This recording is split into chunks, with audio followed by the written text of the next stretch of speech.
Mesdames et messieurs, j'ai de la peine.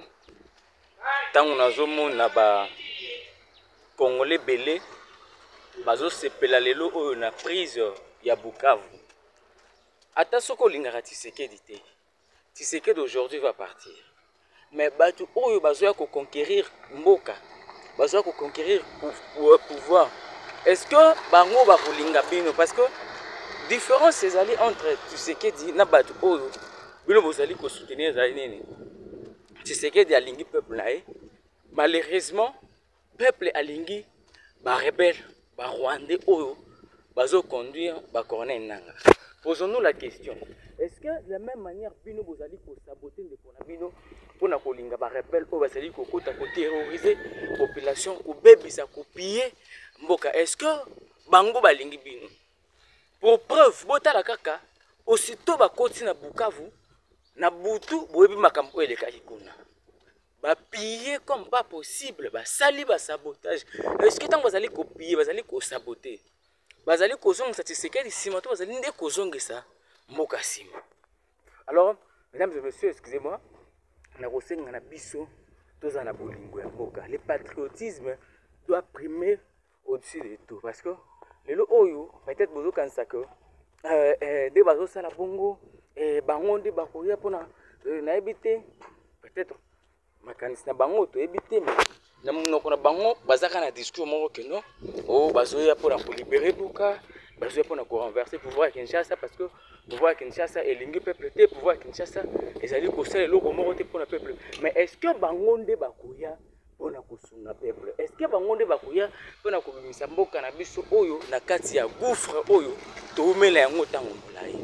Ndenge balobaka, le temps est le seul allié de l'homme. Nous allons voir par rapport ya ndenge bakokoma ndenge bazali kozela parce que ezali kokamusa biso ndenge nini bazali kolonga Goma bakome tina Bukavu sous la complicité ya bazali na kati ya armée na biso. En tout cas ezali pasi mingi natiki mbula ndelema oyo tokuta juste après. Ne soyez pas complices du silence, soyez les artisans du changement. Nous ne pouvons plus nous permettre d'attendre. L'histoire nous observe. Pour le reste, je puis vous assurer que plus que jamais, le peuple congolais est résolu à défendre et à préserver l'intégrité de son territoire, quel qu'en soit le prix. Je vous remercie.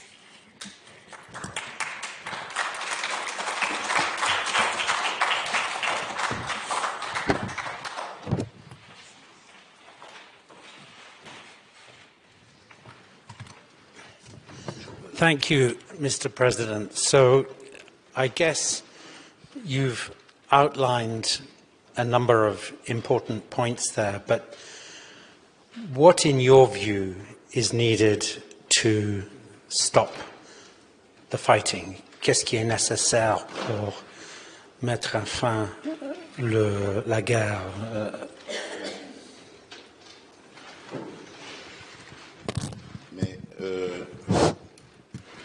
Mais c'est simple. Ce qui est nécessaire, c'est de mettre à l'index le véritable responsable de cette situation, qui est connu, c'est le Rwanda. La communauté internationale s'est pris de pitié, comme nous tous à l'époque, en 1994, lorsque le Rwanda a été victime de génocide. Et cette dernière, la communauté internationale, donc, a demandé à la République démocratique du Congo, à l'époque Zaïre, d'ouvrir ses frontières pour accueillir le flot de réfugiés qui fouillaient le génocide. Et ils sont arrivés par centaines de milliers en République du Zaïre. Et malheureusement, parmi eux, il y avait les coupables du génocide aussi. Plus tard, le Rwanda obtiendra le droit de poursuite de ces génocidaires sur le sol congolais. Incroyable. La communauté internationale a complètement démissionné de sa mission en laissant un État, un régime régler ses comptes. Et il y a eu des massacres de populations entières, y compris des populations congolaises. Et on s'est tu au nom de la culpabilité que la communauté internationale ressentait sur le génocide rwandais.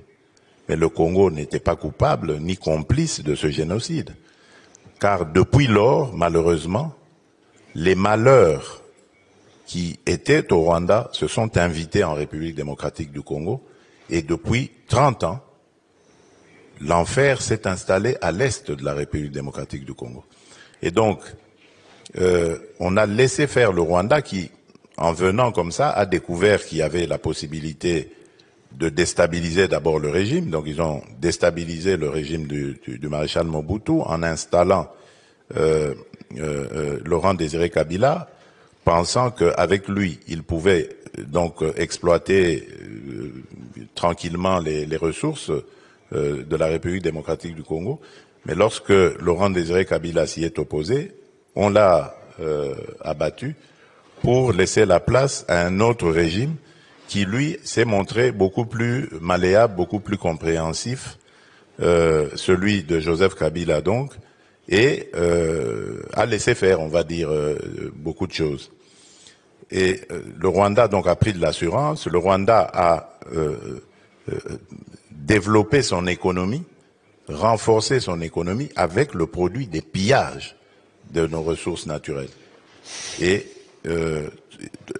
avec l'œil, le regard complice de la communauté internationale, puisque ces produits, ils les revendaient à des grandes multinationales et à des États qui ont acheté tout ça et conforté la position du Rwanda.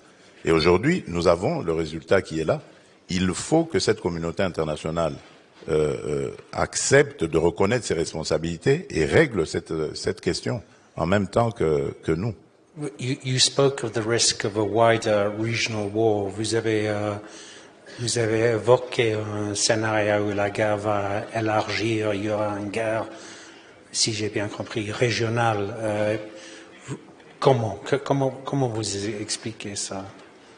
Tout simplement parce que le Rwanda a des velléités expansionnistes. Depuis quelques années maintenant, le discours du régime rwandais est de dire qu'une partie de la République, de l'Est de la République démocratique du Congo, notamment les territoires de Masisi et de Rutshuru, ont jadis appartenu au Rwanda, au royaume du Rwanda. Ce qui est une aberration, ce n'est pas vrai. Mais cela indique très clairement les intentions. En fait, dans le Masisi, il y a une mine dans un lieu, une localité appelée Rubaya, et c'est là qu'on trouve les minerais de coltan et des 3T, les trois matières très prisées, tungstène, étain et tantal. Et ce sont ces trois matières qui entrent dans la composition de toute la production des appareils technologiques de nouvelles gammes et tout ça. Et donc, c'est des matières très prisées qui alimentent justement ce conflit du sang, parce que le Rwanda est obligé, pour voler, piller nos ressources, de créer de l'instabilité permanente, qu'il n'y ait pas l'autorité de l'État dans cette région, de provoquer une sorte d'épuration ethnique en effrayant par des massacres, en infligeant la peur, la terreur, et en poussant ces populations à se déplacer, à laisser libres ces terres pour qu'ils les exploitent tranquillement. But do you have an alternative vision of how natural resources should be accessed, managed, and the revenues? What would you prefer to see? C'est quoi l'alternative? Bien sûr, mais l'alternative, ce sont les investissements. Je crois que il faut faire des contrats qui soient transparents avec des firmes qui travaillent dans le domaine, et c'est ce que nous tuons à dire tous les jours. Nous avons d'ailleurs pour cela porté plainte contre la firme Apple, par exemple, qui était un des bénéficiaires de ce trafic illicite. Et depuis lors, ils ont déclaré qu'ils ne traiteraient plus des matières venues ni du Rwanda ni du Congo. Et donc, nous pensons que nous l'avons fait non pas pour punir Apple, mais pour attirer son attention et la diriger vers les autorités compétentes qui peuvent conclure ce genre de contrat en bonne et due forme. Et c'est ça qu'il faut faire. Installer des entreprises qui pourront investir et exploiter ces richesses en les produisant et en les transformant sur place au mieux pour créer de la richesse intérieure et créer des emplois. Et c'est comme ça que nous pensons, pacifier la région, parce que tous ces jeunes qui vont venir pour chercher du travail, qui vont entrer dans ce circuit professionnel, ne seront plus attirés par les activités dans les mines ou alors par des activités dans les groupes armés. Donc cela aura l'avantage de ramener une sorte de paix et de stabilité dans la région. Mr. President, you said that the international community had a choice of being spectators or to engage in a responsible manner. And there's a meeting in Addis Ababa, I think today or tomorrow, and then you also have some demain. And then here in Munich, we have some very distinguished leaders from the United States and from the European Union. What is your message to the African Union, and what is your message to other international partners in terms of taking action? Oui. Mais le premier message, puisque vous parlez de l'Union européenne, c'est déjà de lui dire de mettre fin à cet accord scandaleux et inacceptable de rachat des matières précieuses, de matières minières critiques, de l'achat au Rwanda de ces matières matières précieuses. Parce que tout simplement, le Rwanda n'a dans son sous-sol aucune de ces matières. Donc ça, c'est le message, le premier que je donnerai. Ensuite, c'est celui de dire, aujourd'hui, il y a un drame humanitaire qui se passe sous nos yeux.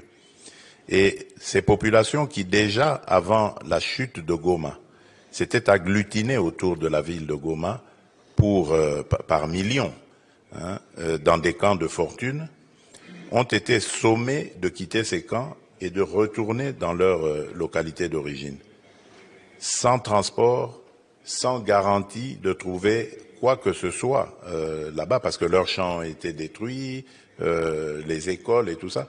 Et il y a des enfants parmi eux, donc qui vont devoir refaire la route jusqu'à leur localité, avec toute l'insécurité qui peut subvenir, parce que c'est une zone de guerre.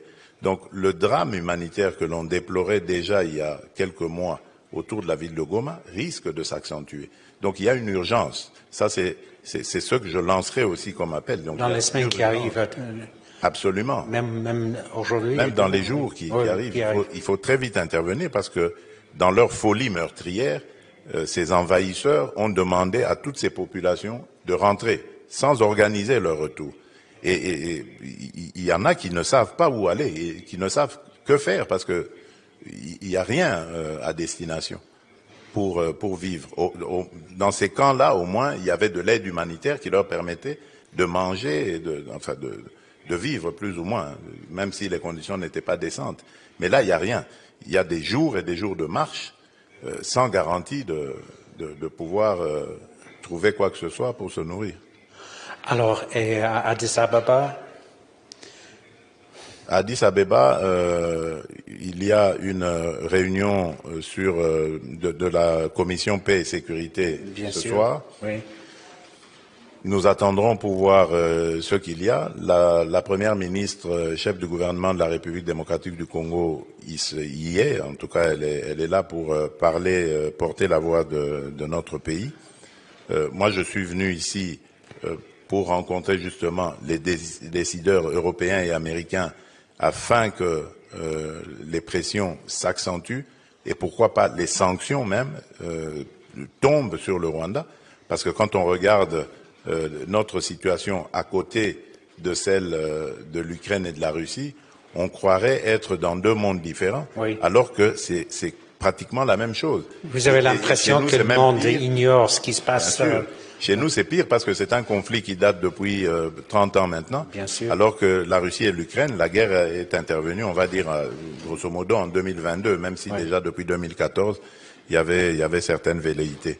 Mais quand on voit la rage qu'on a mis à régler le compte, les comptes de la Russie, par rapport à l'ignorance qu'il y a, ou à l'oubli par rapport à notre conflit, il y a lieu de se poser la question de savoir si ce ne sont pas des mesures de 2 poids et 2 mesures. C'est pour ça que je parlais dans mon panel précédent d'un multilatéralisme qui est en panne, qui a de sérieux problèmes de fonctionnement.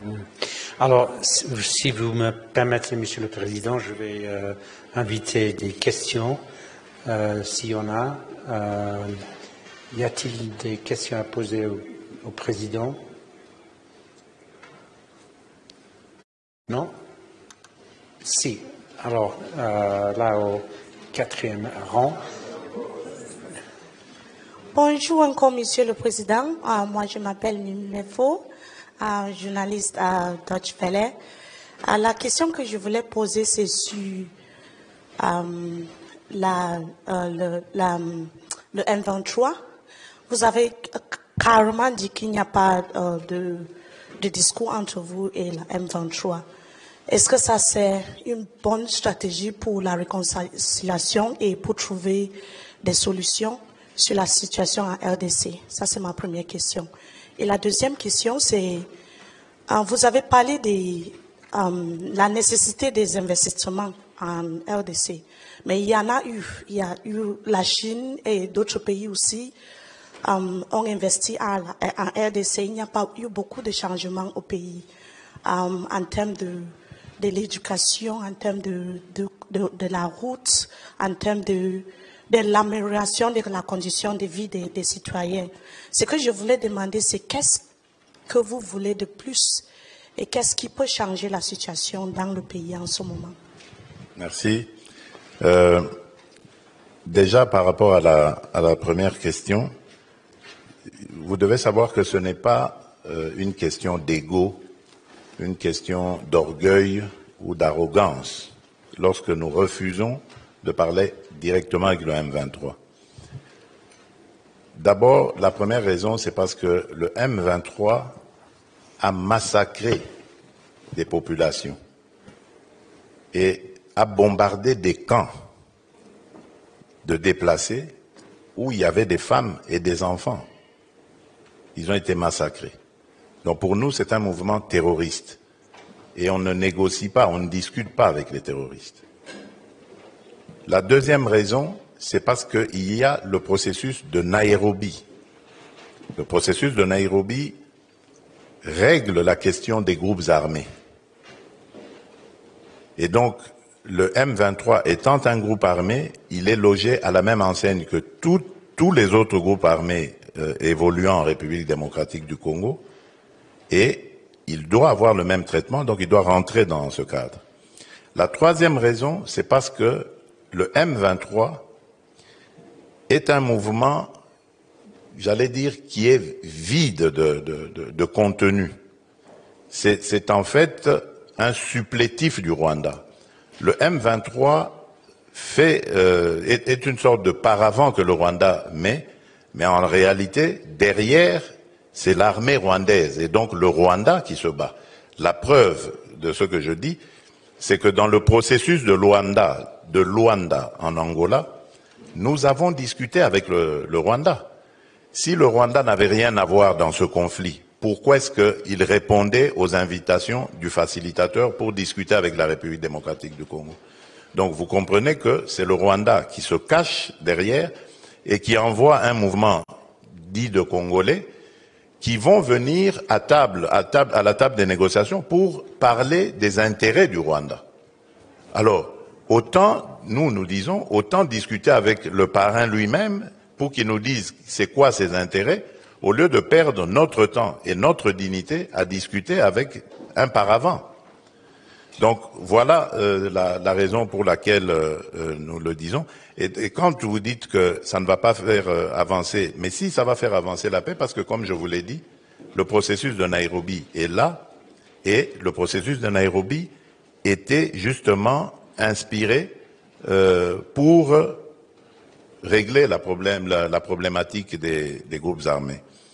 Alors, par rapport aux investisseurs, vous avez parlé des Chinois et autres. Vous avez raison. Ça n'a pas ces investissements ou ces exploitations des mines, des minerais congolais avec des contrats chinois ou autres n'ont pas donné grand-chose. Mais vous avez raison. Lorsque je deviens président, justement, en 2019, bon, on a eu malheureusement l'année de Covid qui a paralysé le commerce international pendant à peu près 2 ans, 2020-2021. Mais en 2021, je prends langue avec les Chinois pour leur dire que je n'étais pas d'accord avec la manière dont notre partenariat était entrepris. Et donc, pour moi, il était question de revoir les termes de tous ces contrats qui avaient été signés avant mon avènement et d'aller sur des modèles qui seraient gagnant-gagnant, avec la possibilité donc pour nous Congolais, comme je l'ai dit tout à l'heure dans ma précédente intervention là, d'aller sur des modèles gagnant-gagnant, qui ferait que nous allons développer ces produits. Donc en plus de les avoir produits, nous les transformons dans notre propre pays. Et comme ça, nous ajoutons une valeur à ces produits qui créent donc de la richesse, qui créent de l'emploi.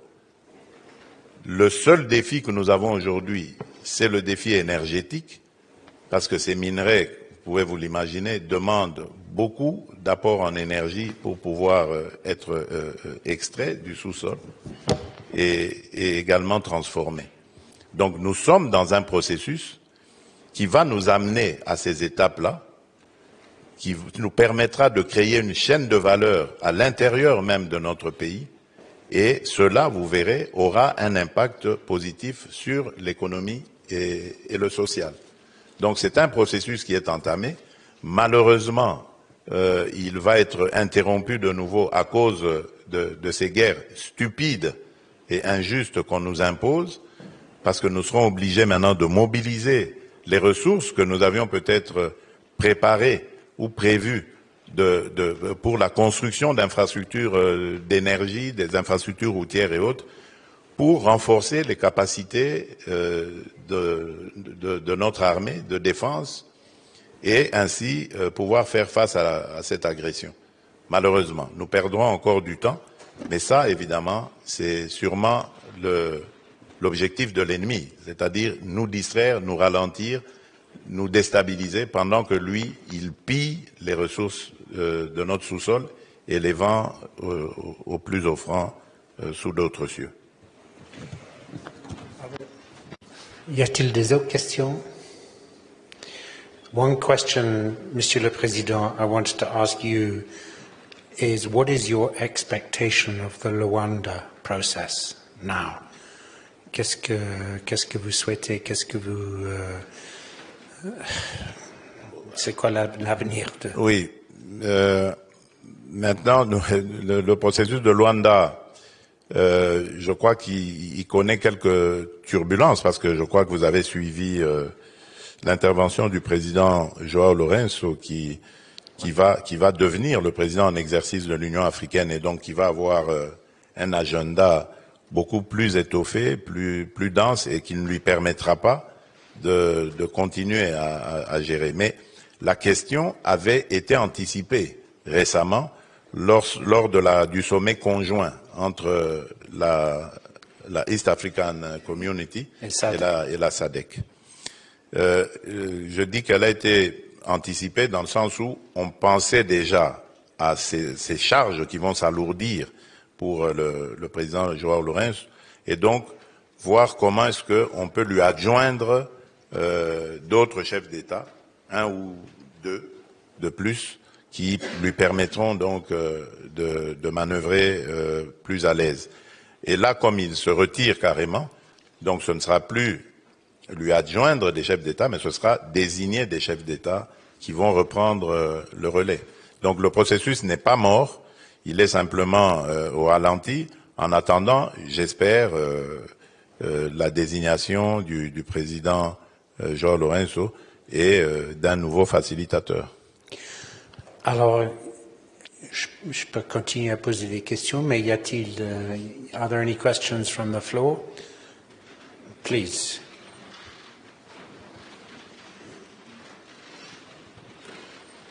Hi, Mr. President. Thank you.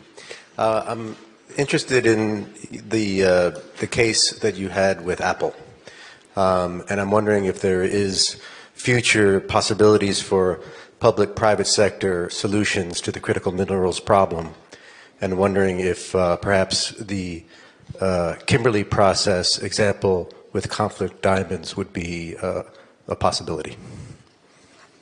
Oui, moi je pense que vous avez raison et je l'ai déjà dit d'ailleurs, il faut aussi pour les autres minerais, coltan, or, cassitérite, en fait, on peut en citer, il faut peut-être aussi un processus de Kimberley pour ces minerais-là aussi. Je crois que ce serait une bonne chose qui nous permettrait de réguler ce marché. Où il faut une identification par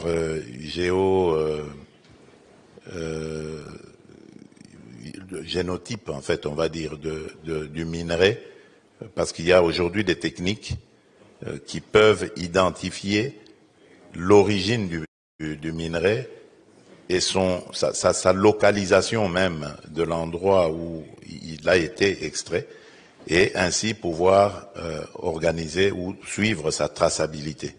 Ça aussi, il y a des entreprises qui le font, donc je crois que ce serait la solution.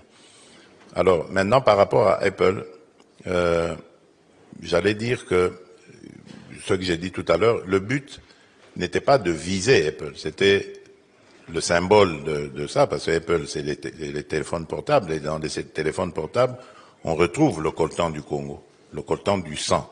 Et le but était de les interpeller pour dire arrêtez ce massacre, parce que avec l'argent que vous mettez dans ce secteur pour acheter des minerais volés à la République démocratique du Congo, vous encouragez les massacres de Congolais, de pauvres Congolais. Donc il fallait lancer cet appel et leur dire si vous voulez continuer ce commerce, venez par la grande porte. Les autorités de la République démocratique du Congo existent, sont établies légalement, légitimement, et ne demandent que ce genre justement de partenariat. Venez, travaillons ensemble dans un partenariat gagnant-gagnant qui vous permettrait, vous, d'évoluer, de vous épanouir dans vos activités, et à la République aussi d'en faire autant. Donc, c'est comme ça que nous voyons la chose, mais malheureusement, ça ne se passe pas de cette manière-là. Thank you. Other questions from the floor? Monsieur le Président, one question I wanted to ask you was about opposition. You mentioned that you've been president for 6 years and there are elections in the DRC. What about opposition within the DRC? Is that a factor in terms of bringing this conflict to an end or complicating it further? D'abord, la situation de l'opposition, j'allais dire, elle est... nous trouvons aujourd'hui en République démocratique du Congo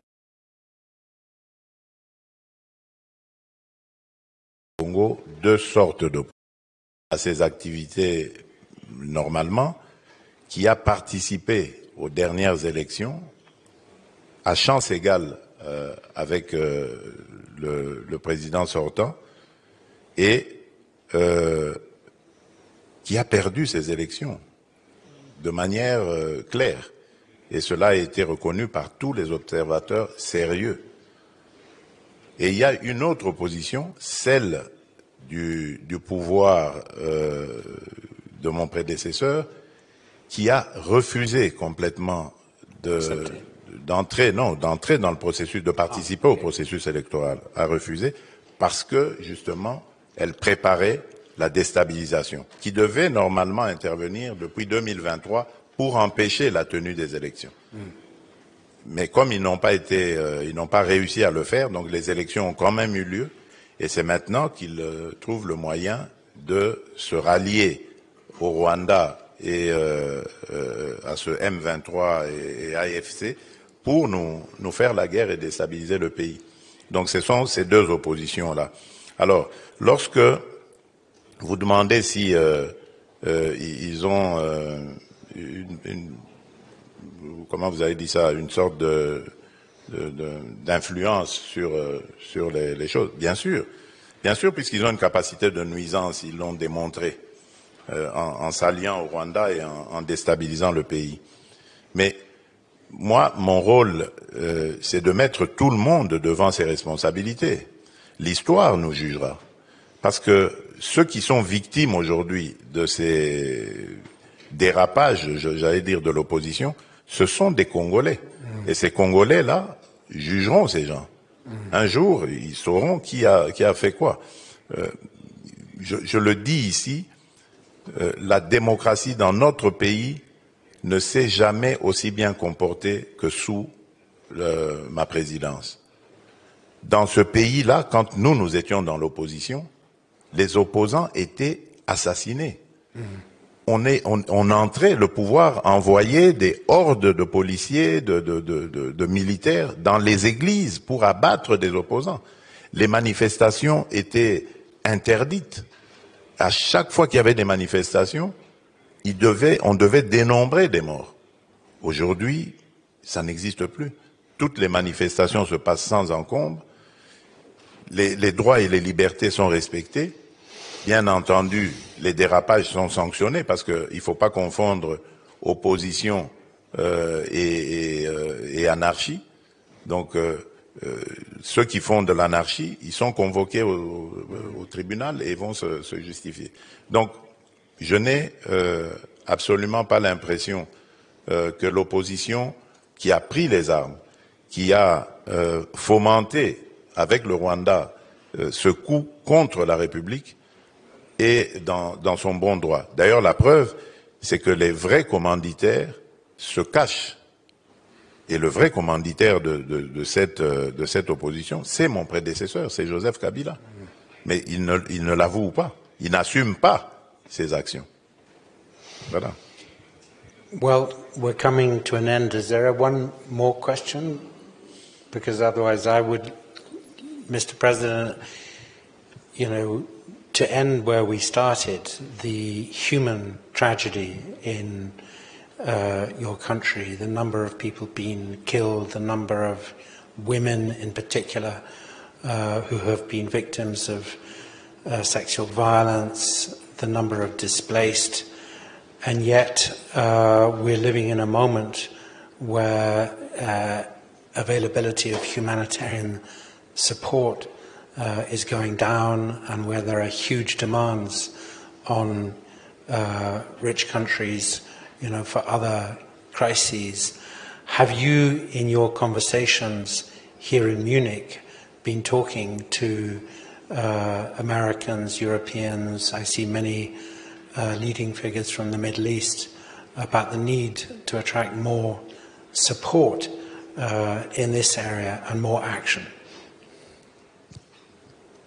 Bon, oui, j'ai parlé à des Américains, des Européens et bientôt même des gens du Moyen-Orient, mais plus diplomatie et politique que humanitaire, parce que je ne pense pas que ils avaient des réponses à mes besoins humanitaires.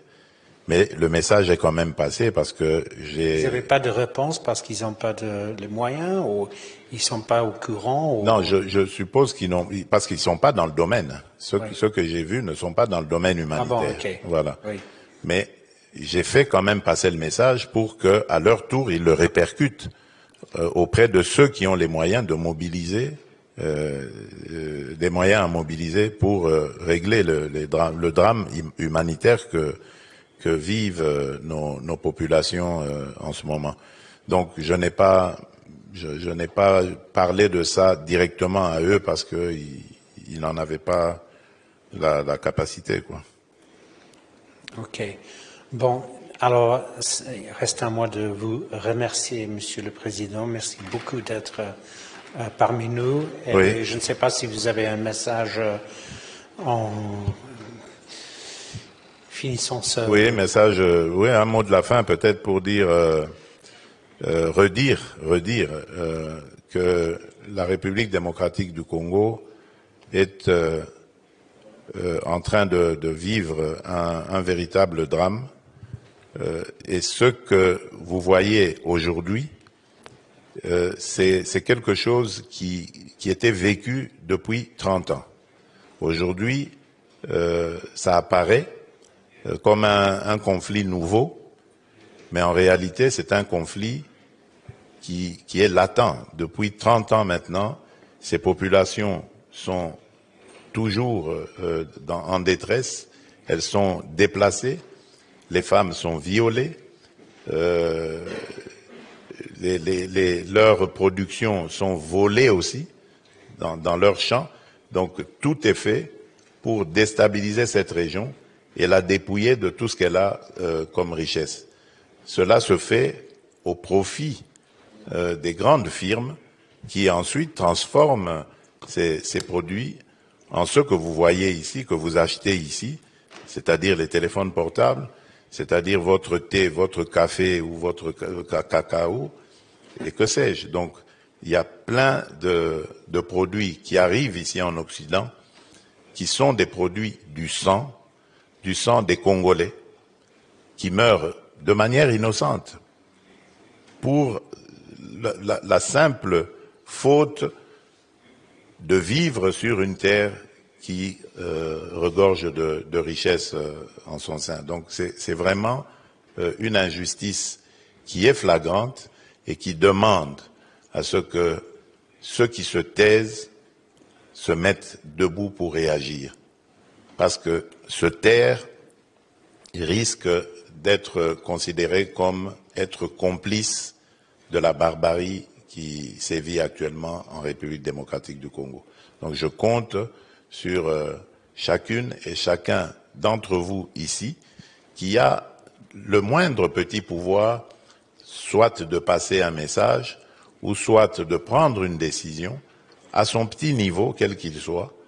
Ce serait une contribution symbolique, une contribution qui apporterait peut-être des solutions au drame que vivent nos populations à l'est de la République démocratique du Congo. Voilà. Merci, Monsieur le Président. Dernier mot, il faudrait le mettre au féminin pluriel, impliquer du féminin pluriel. Monsieur Marais. Nous pouvons aller de gauche à droite, si vous voulez. Honorable